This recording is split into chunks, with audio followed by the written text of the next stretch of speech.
сүүлийн бараг 10 жил болж байна. Монгол бол амиа оролтоороо Азда 3 дугаар байранд явж байгаа шүү дээ. Гэтэл Аз гэхэр чинь бас юу юм те юм байна.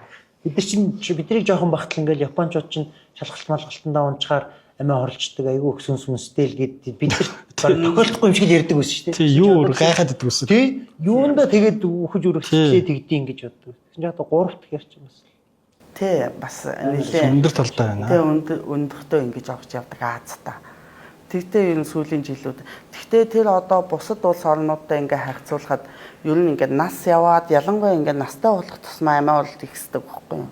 Тэтгэвтэй гарсан ийм одоо ганцаардсан ч гэдэг үеийн байдлуудаар ингээд ихсээд явж байгаа график гардаг. Тэгвэл монголчууд илүү 15-аас 35 нас тэр дундаа 20-оос 30 насны залуучуудтай хамгийн өндөр гардаг.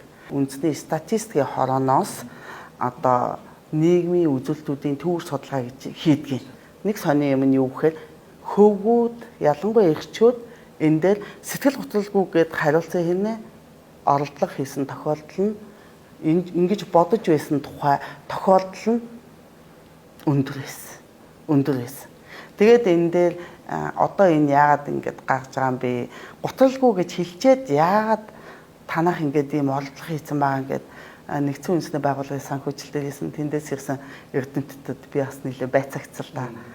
Тэгээд энийг би бүр бодож 7 хоног яг тэр дата шалгаал тэгээд энийхээ алдааг олоол гээд тэрөөсөө яаж ч үзээд алдаа байхгүй яг тэгж гараадсан. Тэгээд та тэгээд яг энийхээ ингээд үр дүнгүйг гэдэг би бодож манай хүмүүжлийн онцлог байхаа гэж би хэлсэн. Та ингээ гүнгэлж байсан уу?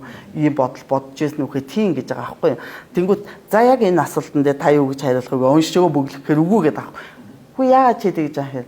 Юундаа тэгж гоншгох вэ? Судалгаан дээр чинь тэгж гоншиж болохгүй шүү дээ гэж хариулаад байгаа байхгүй юу?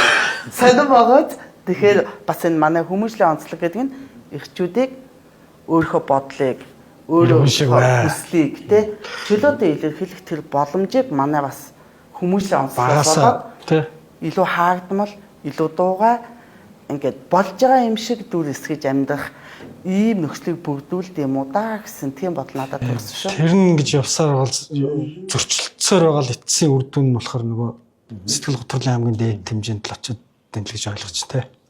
Манкастыг хүргэхэд Монс Косметик хамтран ажиллаа. Гоо сайхны тэргүүлэх үндэсний үйлдвэр Монс Косметик.